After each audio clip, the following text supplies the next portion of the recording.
요한복음 3장 1절에서 8절까지의 말씀 우리 찾으셔서 한 목소리로 함께 봉독하기를 원합니다. 우리 함께 읽겠습니다. 시작. 그런데 바리새인 중에 니고데모라 하는 사람이 있으니 유대인의 지도자라. 그가 밤에 예수께 와서 이르되 랍비여, 우리가 당신은 하나님께로부터 오신 선생인 줄 아나이다. 하나님이 함께 하시지 아니하시면 당신이 행하시는 이 표적을 아무도 할 수 없음이니이다. 예수께서 대답하여 이르시되 진실로 진실로 내게 이르노니 사람이 거듭나지 아니하면 하나님의 나라를 볼 수 없느니라. 니고데모가 이르되 사람이 늙으면 어떻게 날 수 있사옵나이까? 두 번째 모태에 들어갔다가 날 수 있사옵나이까? 예수께서 대답하시되 진실로 진실로 내게 이르노니 사람이 물과 성령으로 나지 아니하면 하나님의 나라에 들어갈 수 없느니라. 육으로 난 것은 육이요 영으로 난 것은 영이니 내가 내게 거듭나야 하겠다 하는 말을 놀랍게 여기지 말라. 바람이 임의로 불매 내가 그 소리는 들어도 어디서 와서 어디로 가는지 알지 못하나니 성령으로 난 사람도 다 그러하니라. 아멘. 저는 이 봉독한 말씀 가지고 불가항력적 은혜에 대해서 하나님의 말씀을 나누기를 원합니다. 말씀 나누기 전에 좌우 옆에 분과 앞뒤 분에게 환한 미소로 인사하시죠. 참 잘 오셨습니다. 네. 오늘 칼빈주의 5대 교리 네 번째 시간인데요. 그 튤립 TULIP 그 네 번째 I Irresistible Grace 불가항력적 은혜에 대해서 잠시 말씀을 나누기를 원하는데요. 이 불가항력적 은혜란 말은 하나님이 인간을 구원하시기로 결정하시고 그 인간을 구원하시기 위해 은혜를 베풀어 주실 때 그때 인간 편에서 부어주시는 이 하나님의 은혜를 저항할 수도 없고 거부할 수도 없다라는 의미를 담고 있는 것이 불가항력적 은혜다라고 하는 겁니다. 한 예를 든다면 한 전도 지파에 초대를 받아 쌍둥이 형제가 참석을 하게 됩니다. 두 사람은 이 전도 집회에서 하나님이 세상을 이처럼 사랑하사 독생자를 주셨으니 이는 그를 믿는 자마다 멸망하지 않고 영생을 얻게 하려 하심이라. 이 복음의 핵심이죠. 이 놀라운 하나님의 말씀을 듣게 됩니다. 근데 이 복음을 들었던 쌍둥이 형은 이런 지하에 말 같지 않은 소리다 라고 치부하며 그 복음을 거저버리고 맙니다. 그런데 똑같은 말씀을 들었는데 이 쌍둥이 동생에겐 이상한 일이 벌어졌어요. 그 말씀을 듣는 중에 이유를 알 수 없이 마음에 뭉클한 감동이 일어납니다. 그리고 이유를 알지 못하는데 뜨거운 눈물이 솟구치기를 시작하는 거예요. 왜 그런지를 알 수가 없는 거죠. 그래서 그 자리에서 마음을 열고 예수를 개인의 구주로 영접하여 구원을 받게 되었습니다.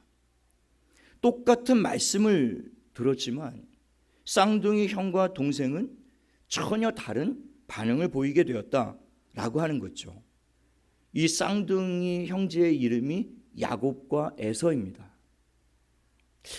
왜 이 야곱과 에서 쌍둥이인데 이 두 사람은 똑같은 상황에서 이 정반대의 반응을 보였을까라고 하는 거죠. 왜 한 사람은 복음을 들었을 때 마음을 열고 예수를 영접하여 구원을 받았는데 반면에 다른 한 사람은 그 하나님을 거절하고 부인하여 구원을 얻지 못했는가라고 하는 것이죠. 목사님 뭐 그렇게 복잡하게 생각하십니까? 간단합니다. 그냥 에서는 믿고 싶지 않았던 거예요. 그리고 야곱은 믿고 싶었던 겁니다.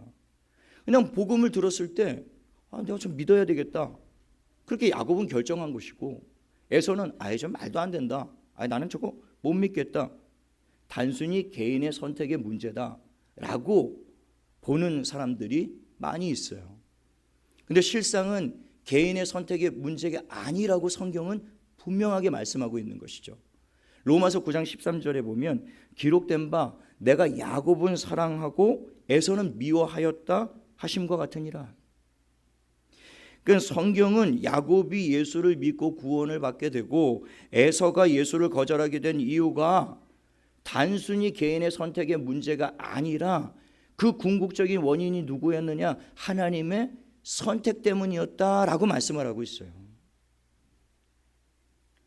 하나님이 이 형 에서와 달리 이 동생 야곱에게는 특별한 은혜를 부어주셨다라는 거예요. 그래서 이 야곱에게 이 특별한 은혜가 임하니까 야곱은 결국 마음을 열고 예수를 영접하여 구원을 얻게 되더라 라고 성경이 말을 하고 있는데, 그 은혜가 무엇이냐면 불가항력적 은혜다라고 하는 거예요. 자, 그러면 많은 사람들이 이런 의문을 가질 수 있어요. 하나님은 참 불공평하시다. 어떻게 똑같은 쌍둥이 형제인데 똑같이 전도 집회에 초대를 받고 전도 집회에 참석을 해서 똑같이 말씀드렸는데 왜 야곱만 사랑하시고 에서는 미워하실 수가 있는가라고 하는 것이죠. 똑같은 죄인 아닙니까? 똑같은 죄인이니까 똑같이 사랑하셔야지. 똑같이 은혜를 주셔야지. 똑같이 구원해 주셔야지. 아니, 누군 구원하고 누군 버리고, 이게 말이 안 된다라는 거예요. 과연 사랑의 하나님이 그러실 수가 있느냐라고 의문을 품는 그런 사람들이 있을 수 있어요. 근데 놀랍게도 로마서 9장에도 똑같이 이런 의문을 가졌던 사람들이 있었습니다.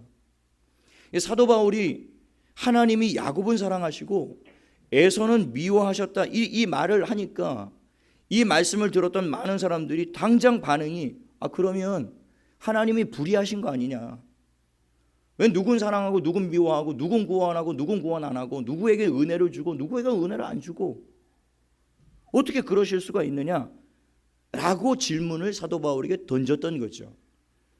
그 질문을 받았던 사도 바울이 로마서 9장 14절에 이렇게 대답합니다. 그런즉 우리가 무슨 말을 하리요? 하나님께 불의가 있느냐? 그럴 수 없느니라.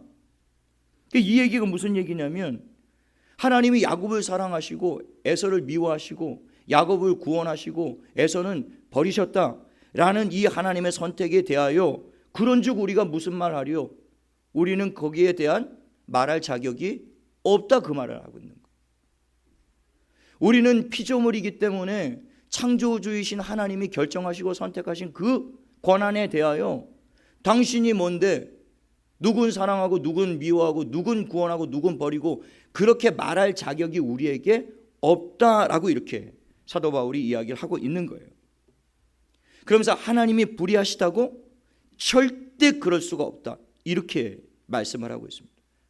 그리고 그 이유에 대해서 이렇게 설명을 하고 있어요. 모세에게 이르시되 내가 긍휼히 여길 자를 긍휼히 여기고 불쌍히 여길 자를 불쌍히 여기리라. 하나님이 하신 말씀이에요. 사실상 야곱이나 에서 둘 다 하나님 앞에 전적으로 타락한 죄인들입니다. 두 사람 모두 다 심판의 대상이었어요. 그대로 두면 두 사람 다 영원한 지옥의 형벌을 받을 수밖에 없는 자들이었죠. 이 두 사람만 그런 것이 아니라 이 자리에 있는 저와 여러분, 지구상에 있는 77억의 모든 사람들이 다 하나님 앞에서 이런 죄인들이었단 말입니다.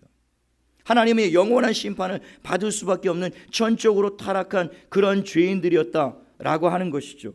그런데 하나님께서 어떤 이유 때문이었는지 야곱을 보실 때는 형 에서와 달리 불쌍한 마음이 들었다라는 거예요.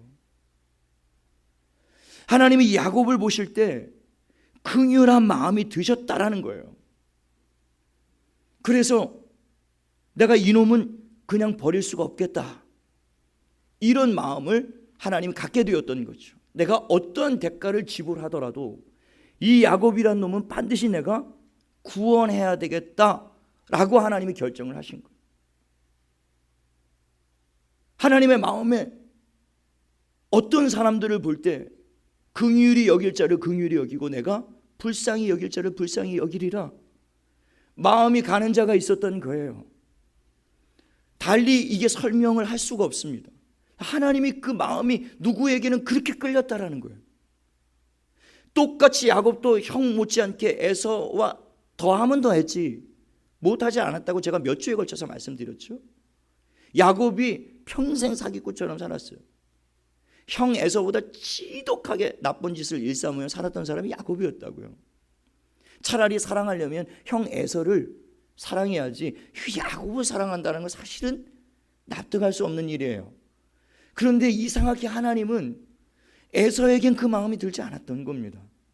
그런데 야곱을 볼 때는 자꾸 불쌍한 거예요. 이게 자꾸 긍휼한 거예요. 자꾸 마음이 끌리는 겁니다. 여러분, 지구상에 지금 77억의 인구가 있다고 하는데 사실상 모두가 다 하나님을 떠난 죄인들이죠. 다 죽어 마땅할 흉측한 죄인들입니다. 화성 연쇄 살인범? 지금 난리인데요. 그 사람만 흉측한 죄인이 아니에요. 전부 다 청원회에서 이제 법적으로 어떻게 책임을 물을 수 없는, 다 끝나버렸지만 사형제를 부활시켜서 저런 인간은 반드시 죽여야 된다. 막 난리가. 그런데 하나님 앞에 보면 그 사람만 흉측한 죄인이 아니라고 성경이 말씀하고 있어요. 모든 사람이 다 죄를 범하니 하나님의 영광에 이르지 못했다라는 겁니다. 의인은 없나니 하나도 없어요. 돌아보면, 우리의 삶을 돌아보면 우리도 다 하나님 앞에서는 그와 같은 흉측한 죄인이었다라는 거죠. 그런데 하나님께서 그 많고 많은 죄인들 가운데서 어떤 사람들을 보실 때 불쌍한 마음이 드셨다라는 거예요. 어떤 사람들을 보실 때는 죽어 마땅한 죄인인데 어떤 사람들을 보셨을 땐 주님의 마음에 긍휼한 마음이 울컥 드셨다라는 거예요. 근데 저 사람은 반드시 구원해야 되겠다, 그렇게 결정하셨다라는 것이죠. 그리고 2000년 전에 정말 하나님이 하나밖에 없는 그 독생자를 십자가에 내어주심으로 말미암아 그 택하신 자들의 모든 죄악을 대속해 주셨다라고 하는 거예요. 이게 바로 요한복음 3장 16절에서 말씀하고 있는 그 말씀이에요. 하나님이 세상을 이처럼 사랑하사 독생자를 주셨으니 이는 그를 믿는 자마다 멸망하지 않고 영생을 얻게 하려 하심이라. 성부 하나님이 죄인들 가운데 얼마를 사랑하셔서 구원하시기로 선택하셨습니다. 그래서 성자 하나님은 성부 하나님이 택하신 자들의 모든 죄를 속량하기 위해서 이 세상에 오셨던 것이고, 그 십자가에서 자신의 생명을 내어주심으로 말미암아 모든 구원을 완성해 주신 것이죠. 이제는 이 사실을 누구든지 자기의 것으로 받아들이기만 한다면 하나님이 나를 선택하셨구나, 하나님이 나를 불쌍히 여기시고 긍휼히 여기셨구나, 하나님이 나를 사랑하셔서 독생자 예수 그리스도를 내어주셨구나, 십자가의 저 죽으심이 나를 위한 죽음이었구나, 누구든지 이 사실을 받아들이기만 하면 멸망하지 않고 영생을 주시겠다라고 하나님이 약속을 하셨어요. 그렇다면 과연 이 사실을 누가 언제 어떻게 받아들일 수 있게 되는가 라고 하는 것이죠. 누가 이 진리를, 누가 이 사실을 받아들일 수 있게 되는가? 바로 이 과정에서 성령 하나님의 개입이 일어나게 된다라고 하는 거예요. 이 과정에서 성령 하나님이 역사를 하시는데요, 다시 말하면 성부 하나님이 택하신 자들에게 성령 하나님이 찾아오신다라는 겁니다. 어느 날 찾아오세요. 그래서 이 성자 예수님의 십자가 은혜를 믿음으로 받아들일 수 있도록 은혜를 부어주시는데, 그 은혜가 바로 불가항력적 은혜다라고 하는 겁니다. 그래서 만약에 누군가가 예수를 그리스도로 영접하여 구원을 받은 사람이 있다면 그 사람은 분명히 성령의 불가항력적 은혜를 받은 사람이다 라고 하는 것이죠. 오늘 우리가 읽은 이 본문 요한복음 3장이 아주 중요한 진리를 우리에게 가르쳐주고 계시는데요, 오늘 1절에 보면 그 바리새인 중에 니고데모라 하는 사람이 한밤중에 예수님을 찾아옵니다. 근데 예수님을 찾아온 이유가 무엇이었냐면 중요한 질문을 들고 온 거예요. 굉장히 궁금한 것이 있었습니다. 그것이 무엇이었냐면 사람이 하나님의 구원을 어떻게 받을 수 있겠는가? 어떻게 해야 인간이 하나님의 구원을 받을 수 있겠는가? 이 질문을 가지고 나온 거예요. 이 니고데모는 율법사입니다. 바리새인이에요. 유대인의 지도자라고 기록이 되어 있습니다. 오늘 본문에. 그러니까 그는 평생 율법을 연구하고 평생 율법, 하나님의 말씀을 공부한 사람이에요. 그리고 그 율법을 사람들에게 끊임없이 가르쳤던 사람입니다. 그리고 그 율법을 지켜보려고 평생을 몸부림쳤던 사람이 바리새인 니고데모였다고요. 그런데 이 사람이 율법을 평생을 지키면 내가 구원을 받을 수 있을 것이라고 생각을 했는데, 평생 그렇게 율법을 지켜봤는데 구원의 확신을 얻지 못한 거예요. 율법을 그렇게 몸부림치며 지키려고 그렇게 애를 썼는데, 지키면 지킬수록 그 율법 앞에서 자기는 끊임없이 죄인이라는 게 폭로가 되는 거예요. 계속 우리가 하나님 앞에, 하나님의 말씀 앞에 서면 자꾸 우리의 죄악이 드러나는 것과 같은 것이죠. 너는 마음을 다하고 뜻을 다하고 목숨을 다하여 주 너의 하나님을 사랑하라. 아멘? 아멘이십니까? 하나님의 계명 아닙니까 이게? 근데 그 말씀에 비춰보면 정말 나는 지난 한 주간 마음을 다하고 뜻을 다하고 목숨을 다해 하나님을 사랑했는가? 부끄러울 뿐이죠. 둘째도 이와 같으니 내 이웃을 내 몸같이 사랑하라. 네 자신처럼 사랑하라. 남편도 제대로 섬기지 못하고 아내도 제대로 사랑하지 못했는데 우리가 외에 다른 이웃들을 어떻게 그렇게 내 몸처럼 사랑할 수가 있냐고. 근데 그 말씀 앞에 서면 우리는 항상 율법에 비추면 죄인일 수밖에 없어요. 그렇게 살래야 살 수가 없습니다 도대체. 근데 자꾸 말씀이 그렇게 살라라고 얘기를 하니까 이게 너무 괴로운 거예요. 이 니고데모는 그 고통을 평생을 안고 산 사람이죠. 근데 율법을 지킬 수 있을 줄 알았고 율법을 지키면 자기는 구원을 받을 줄 알았는데 율법을 지켜보려고 몸부림을 치면 칠수록 자기는 율법을 절대로 지킬 수 없는 죄인임을 깨달은 거예요. 그런데 유대인의 지도자고 율법 선생이고 율법을 가르치다 보니 사람들 앞에서는 자기가 경건하고 거룩한 채 할 수밖에 없는 겁니다. 마치 자기가 율법을 다 지키는 것처럼, 하나님을 목숨처럼 사랑하는 것처럼, 내 이웃을 내 몸처럼 막 사랑하는 것처럼 그렇게 사람들 앞에 막 꾸미고, 나는 율법에 흠이 없다, 나 율법 잘 지키고 있다, 너희도 율법들 지켜라, 그렇게 가르칠 수밖에 없었던 것이죠. 그런데 마음에는 늘 벗어지지 않은 부담감, 죄책감, 자기를 짓누르는 게 있어요. 구원의 확신이 없는 거예요. 그래서 바리새인이었던 이 니고데모는 위험 부담을 안고 한밤중에, 바리새인들이 지금 이 상황이 예수님을 잡아 죽이려고 혈안이 되어 있는 상황인데요, 바리새인 중에 지도자인 니고데모가 예수님을 개인적으로 만났다, 이 사실이 알려지기라도 한다면 니고데모는 더 이상 율법사로 살아갈 수가 없는, 그러니까 한밤중에 예수님 몰래 찾아온 거예요. 그래서 이 질문을 하고 싶었던 겁니다. 주님, 어떻게 해야만 내가 하나님의 이 구원을 받을 수 있겠습니까? 여러분, 이게 인간에게 있어서 가장 중대한 질문이라는 사실을 여러분 아십니까? 많은 사람들은 늘 내가 어떻게 하면 조금 더 행복해질까? 내가 어떻게 하면 조금 더 돈을 벌 수 있을까? 내가 어떻게 하면 출세할 수 있을까? 내가 어떻게 하면 이 세상에서 성공할 수 있을까? 남들보다 좋은 것 타고, 좋은 것 입고, 좋은 것 먹고, 좋은 것 쓰고, 남부럽지 않은 그런 삶을 살고자 하는 그런 목적을 다 가지고 있지만, 실상 인간에게 정말 중요한 질문은 인간은 어떻게 구원을 받는가? 이거예요. 어떻게 해야 이 인간은 이 죄악에서 벗어날 수 있고, 도대체 이 죽음의 굴레에서 우리는 어떻게 참된 자유를 얻을 수 있겠는가? 우리는 어떻게 해야만 이 하나님의 용서를 받고, 우리 인간은 어떻게 해야만 저 영원한 하나님의 나라에 들어갈 수 있겠는가? 이 질문에 대한 해답을 찾지 않는 인간은 이 세상 가운데 끊임없이 방황할 수밖에 없어요. 돈이 아무리 많아도,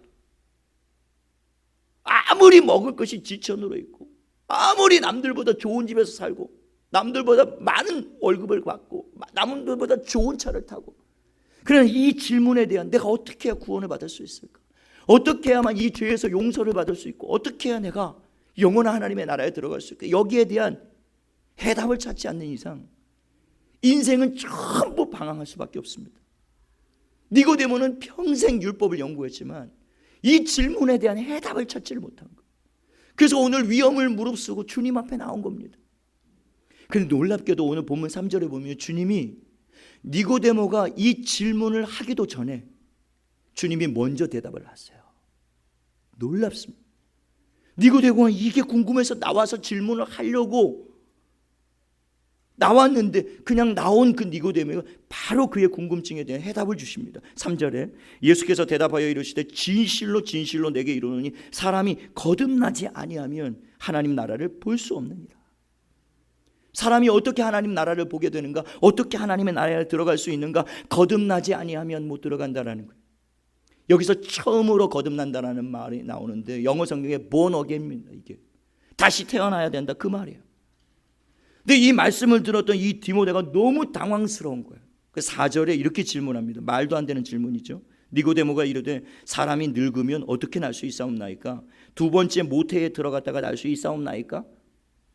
우리가 그냥 성경을 그냥 읽어서 그렇지 이게 되게 말도 안 되는 질문을 지금 하고 있는 것이죠. 니고데모가 사람이 다시 태어나야 된다 이러니까 아니 한 번 나면 그걸로 끝 아닙니까? 사람이 한 번 나면 이렇게 늙고 병들다가 결국엔 죽는 것이지 어떻게 사람이 또 한 번 태어날 수가 있겠습니까? 그리고 생각한다는 생각이 어머니의 모태에 자궁에 다시 기어 들어갔다가 다시 나와야 되나? 이렇게 묻고 있는 거예요. 그러니까 달리 어떻게 이해가 안 되니까. 그래서 주님이 5절에 정확하게 다시 말씀해 주시는 거예요. 5절에 예수께서 대답하시되 진실로 진실로 내게 이르노니 사람이 물과 성령으로 거듭나지 아니하면 하나님의 나라에 들어갈 수 없느니라. 그 사람이 거듭나지 아니하면 사람이 거듭나야 된다는 그 말뜻이 무엇이냐면 성령으로 거듭나야 된다는 얘기예요. 그러니까 성령께서 사람을 다시 태어나게 해야만 하나님의 나라에 들어갈 수 있다라고 말씀을 하십니다. 그래서 사람이 구원을 받으려면요 2번 태어나야 됩니다. 한 번은 육체의 부모로부터 태어나는 거예요. 그게 오늘 6절 말씀에 육으로 난 자는 육이라 말씀하시는 거예요. 두 번째 다시 태어나야 되는데 그것은 성령으로 말미암아 다시 태어나야 된다라는 거예요. 그게 영으로 난 자가 영이라는 뜻이에요. 너희가 성령으로 거듭나야 된다라는 말을 니고데모에게 너는 놀랍게 여기지 말라 이렇게 말씀하고 계십니다. 성령으로 거듭난다라는 것은 죄와 허물로 죽었던 우리의 영이 성령으로 말미암아 다시 살아난다라는 의미예요. 이것을 신학적인 용어로 성령의 효력 있는 부르심 이렇게 불러요. 그러니까 성령이 거듭나게 하시고 그 죽었던 영혼을 다시 깨워서 살려내야만 비로소 하나님의 나라를 보게 되고 하나님의 나라에 들어갈 수 있게 된다라고 하는 거예요. 이게 성령의 역사가 없이는 그래서 아무도 천국에 들어갈 수가 없다라는 겁니다. 성령의 역사가 없이는 누구도 예수를 영접할 수가 없어요. 그래서 고린도전서 12장 3절 하반절에 보면 또 성령으로 아니하고는 누구든지 예수를 주시라 할 수 없느니라. 현대인의 성경으로 다시 읽어드리겠습니다. 성령님의 도움 없이는 아무도 예수님을 주님이라 고백할 수 없습니다. 이렇게 되어 있어요. 누구도 성령님의 도움이 없이는 예수님을 주님으로 고백할 수 없다라는 겁니다. 여러분 중에 예수 그리스도를 나의 주 나의 하나님으로 믿으시는 분들만 이 시간 큰 소리로 아멘 합시다. 할렐루야. 여러분이 아멘 하신 분들은 성령으로 전부 거듭나신 분들이에요. 성령으로 거듭나지 않고는 누구도, 제가 지금 아멘 하라니까 여러분 억지로 하신 분 혹시 계십니까?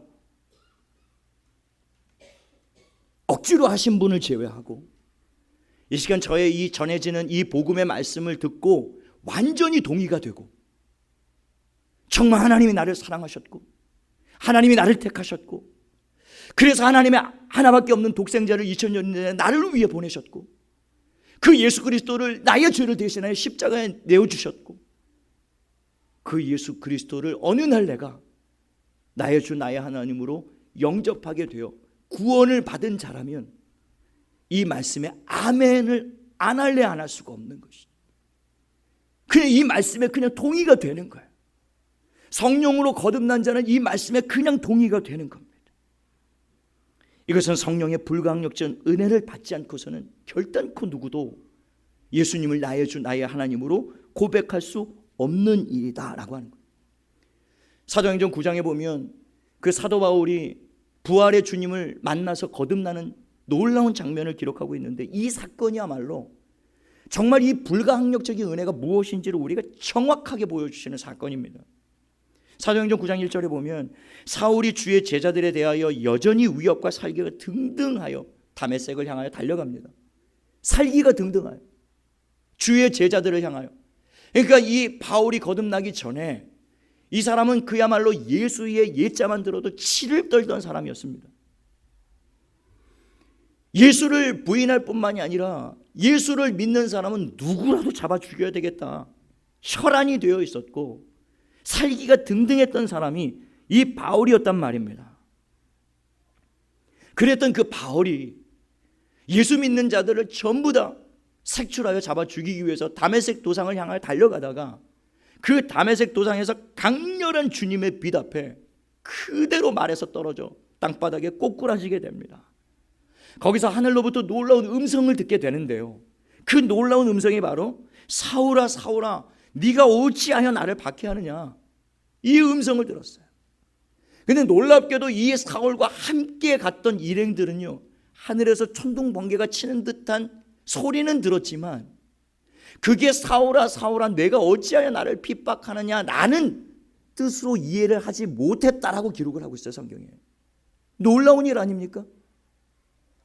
그러니까 하늘에서 울려지는 주님의 음성이 어떤 사람에게는 분명하고 선명하게 사울아 사울아 네가 어찌하여 나를 박해하느냐라는 음성으로 들렸는가 하면, 어떤 사람들에게는 그 음성이 도무지 뭔가 큰 천둥 번개 같은 소리가 들리긴 들렸으나 그게 그런 뜻으로 이해가 되지 않았다는 거예요. 이게 무엇을 의미하겠느냐고요. 사도 바울은 그 자리에서 이 은혜를 입었다니까요.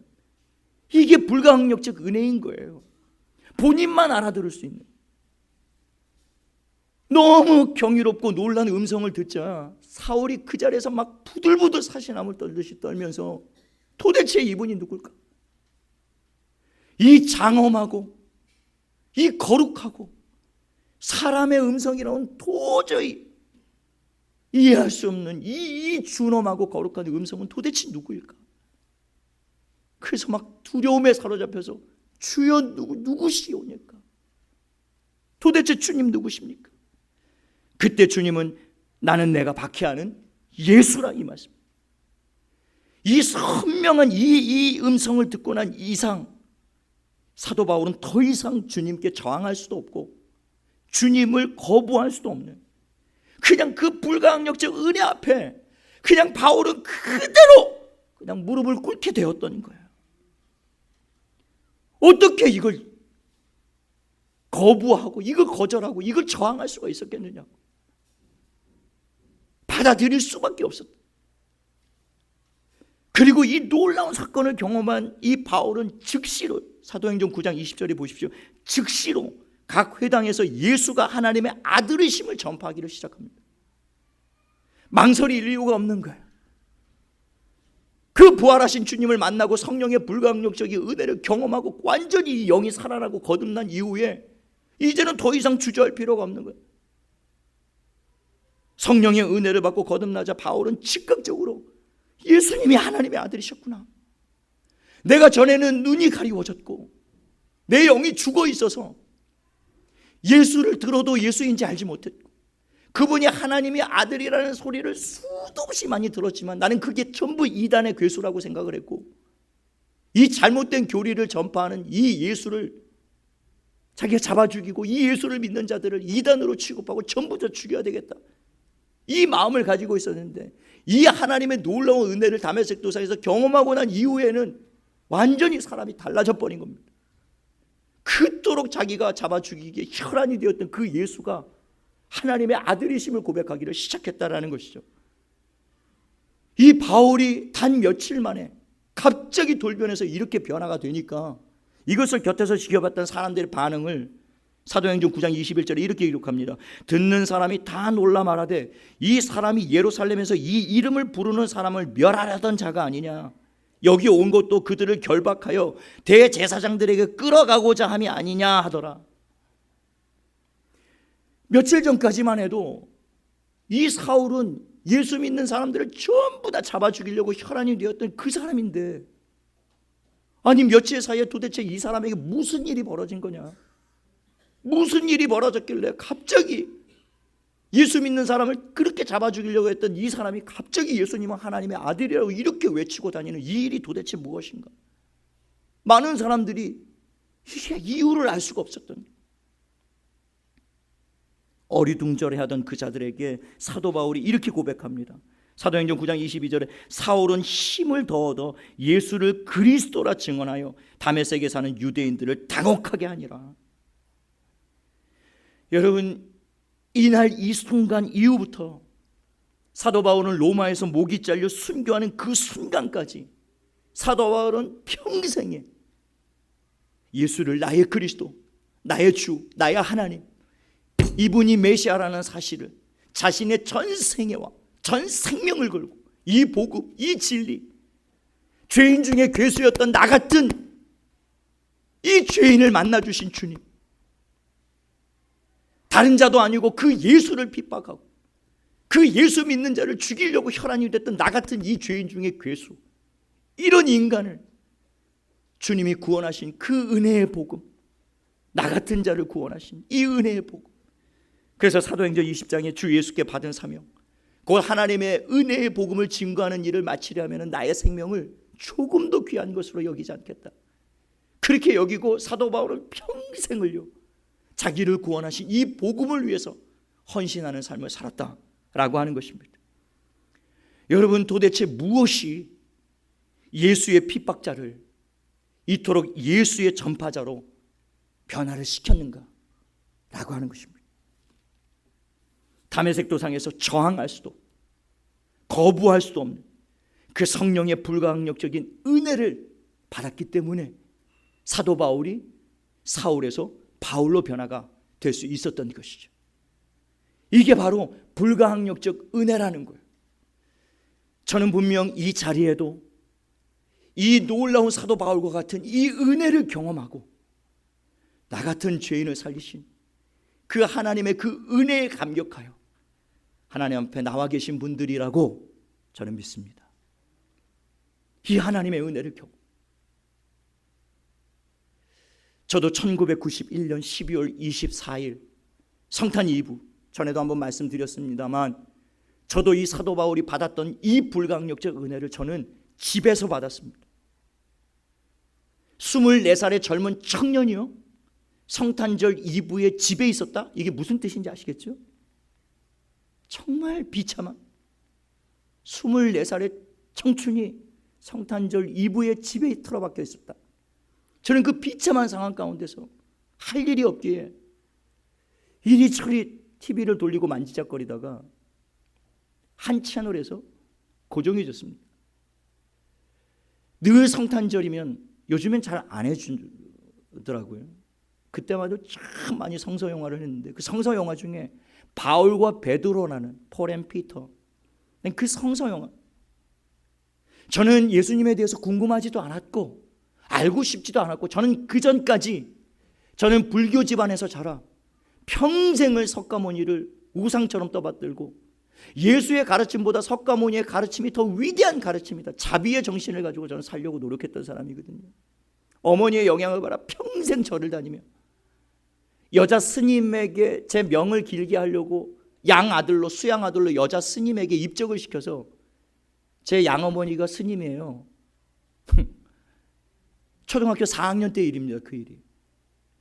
그날 제가 절에 끌려가서 인과선언이란 절에서 몇 시간을 제가 엎드려 그 불상 앞에 절을 했는지 몰라요. 염주를 돌리고 절하고, 염주를 돌리고 절하고, 염주를 돌리고 절하고, 여스님에게 양아들로 입적이 되기 위해서. 그런 집안에서 온통 부족으로 도배를 하는 집안에서 자랐던 저였기 때문에 예수의 예자도 듣기 싫어했던 사람이었습니다. 그런데 그날 밤 그냥 생각 없이 한 채널에 그냥 고정이 된 겁니다. 궁금하지도 않았는데 넋을 놓고 그걸 보고 앉아 있었어요. 그냥 영화는 상영이 되고 저는 그냥 눈이 떠져 있기 때문에 보고 있었지 그 내용을 이해하거나 알아듣거나 흥미롭지 않았어요. 그냥 보고 앉았던 거에 할 일이 없어서. 어느 한 장면에서 제 마음이 사로잡힌 겁니다. 지금 보니까 성전 미문에 앉았던 안진뱅이를 베드로가 일으키는 그 장면이었는데요. 베드로가 복음을 전하고 한 안진뱅이를 손을 잡고 붙잡아 일으키는데요.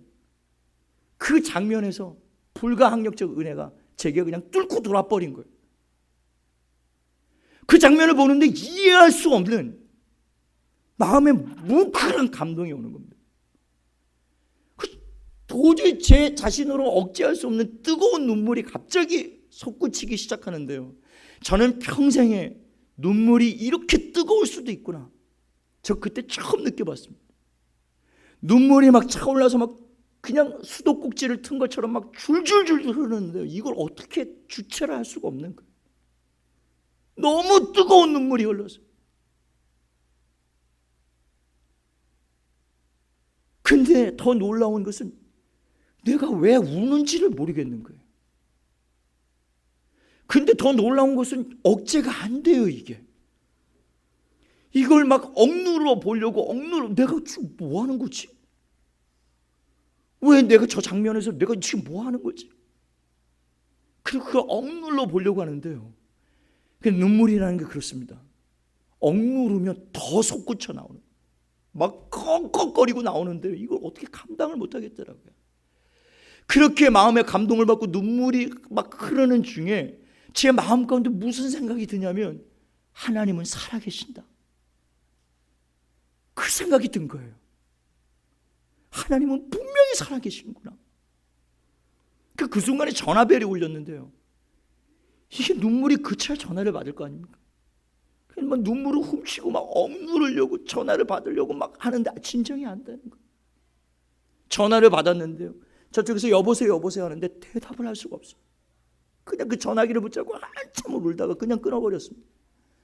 그리고 그 주일날 제 발로 교회를 향하여 달려가서 예수님을 나의 주, 나의 하나님으로 영접하여 구원에 이르렀고요. 그 뒤로부터 도대체 이 죄인을 구원하신 이 하나님의 사랑과 은혜를 도저히 전하지 않고는 견딜 수가 없어요. 그래서 남산이고 서울역이고 명동이고 여의도 고수부지고 하여튼 사람들이 모이는 곳이라면 달려가서 당신도 예수 믿어, 당신도 예수 믿어야 돼. 그리고 길거리에서 찬양을 부르고 그냥 길거리에서 사람들에게 전도를 하고 복음을 전하고, 그걸로도 난 도저히 안 되겠다. 내 남은 평생 주님 앞에 다 드렸으면 좋겠다. 그리고 7일 동안 금식기도 하고 너는 나의 종이라는 하나님의 음성을 듣고 신학교에 가서 지금 목사가 돼. 나의 남은 여정도 할 수만 있다면 이 사도 바울처럼 나의 남은 평생도 주 예수께 받은 이 사명, 이 하나님의 은혜의 이 복음, 나 같은 죄인을 위해 그 아들을 세상에 보내시고 십자가에서 이 추악한 죄악을 대신하여 죽으신 그 예수 그리스도의 이 은혜의 복음을 내가 땅끝까지 전해야 되겠다는 그 마음 가지고 늘 하나님 앞에 기도하고 살아가고 있는데, 아마 여러분들도 저와 같은 이 은혜를 받고 이 자리에 나와 계셨다라고 생각을 합니다. 이 자리에도 제가 직접 제 두 눈으로 목격한 몇 사람, 성령의 이 불가항력적 은혜를 받고 거듭난 사람들이 지금 이 자리에 앉아 있는데요. 그중 한 사람이 안혜정 성도입니다. 지금 뒤에서 눈물을 흘리고 계시는데, 재작년 12월에 담임 목사 취임식이 있는 바로 이 자리에서 갑자기 이유를 알 수 없는 뜨거운 눈물을 흘리며 난생 처음으로 예수를 나의 주 나의 하나님으로 영접하게 돼, 구원을 받게 돼. 그 전까지 제 처형이 10수년을 그렇게 쫓아다니면서 예수 믿어, 예수 믿어, 반강제와 협박을 가지고 막 너 안 나오면 내가 너랑 절교하겠다, 그 협박에 못 이겨서 겨우겨우 교회를 따라다녔지만 하나님의 말씀이 전혀 들리질 않는다. 그러던 10수년을 보내던 어느 날 재작년 12월 이 자리에서 갑자기 하나님의 그 은혜가 깨달아진 겁니다. 이게 뭘로 설명이 가능한가요? 그 전까지 10수년 동안 예수를 들었고 복음을 들었고 하나님의 말씀을 들었지만 자기가 이 친구 때문에 어쩔 수 없이 가장 사랑하는 친구였기에 이 친구가 원하는 일이라면 내가 뭐든지 하겠다. 그 결심 가지고 친구 때문에 겨우 교회를 나가서 억지로 앉아 있어서 예배를 드리고 말씀을 들었지만 도저히 깨달아지지 않는, 결국에 그 처형이 남아공으로 떠나고 난 이후에 교회와 안녕, 그리고 그냥 교회를 떠나 있다가 그날 무심코 처형을 따라서 이 취임식에 너 안 가면 내가 2번 다시 너를 안 만나겠다. 우리 제부 담임 목사 취임하는데 머리수 하나라도 채워줘야 되는 거 아니야? 그 머리수 채우려고 여기 왔다가 그 하나님의 음성을 듣고 거기서 갑자기 감동을 받으니까 주체할 수 없이 눈물을 흘리더라. 그리고 저하고 8개월 동안 성경 공부하는 매주마다 이유를 알 수 없는데 성경 공부만 하면 주룩주룩 눈물을 흘리는 거예요. 내가 왜 우는지 모르겠대. 그런데 막 감동이 되고 마음에 기쁨이 있고 막 주님이 나를 구원하셨구나, 이 은혜가 깨달아지니까 눈물이 울고 싶어서 나오는 겁니까? 자기도 그냥 주체할 수 없이 흘러넘치. 25년 전 여름 난생 처음으로 친구의 전도를 받고 교회로 나간 것이 아니라 금식 기도원에 끌려 올라간 한 친구가 있었습니다. 전국 청장년 금식성회라고 하는, 난생 처음 교회를 하고 나갔는데 금식 기도원에 끌려 올라간 거예요.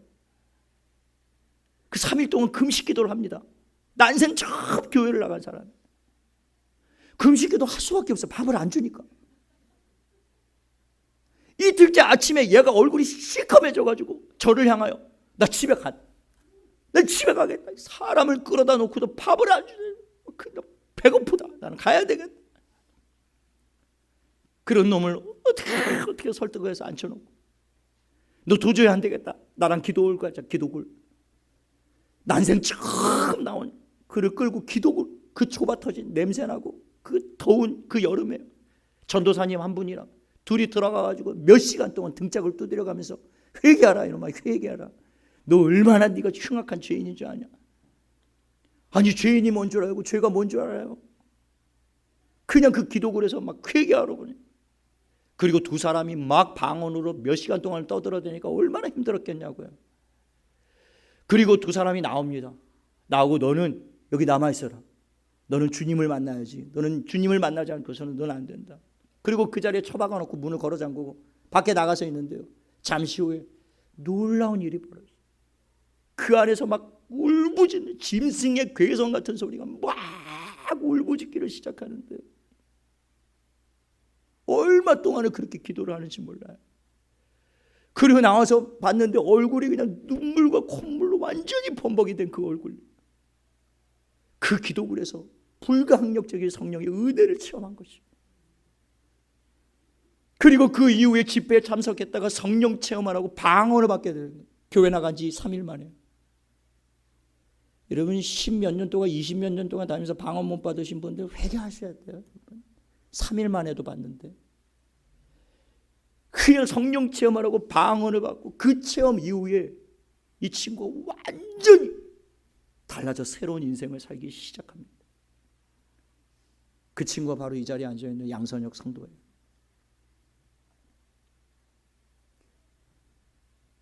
그 뒤로 물론 오랜 시간 동안 방황하는 시간이 있었지만 다시 그 주님의 은혜를 잊지 못하여 언젠간 때가 되면 내가 주님 앞에 다시 돌아가리라, 그 마음을 가지고 다시 교회로 돌아오게 되었는데, 그 은혜도 성령 하나님의 은혜를 받고 이곳이 다시 돌아와 지금 예배하고 있는데요, 저는 제 마음의 소원이 그겁니다.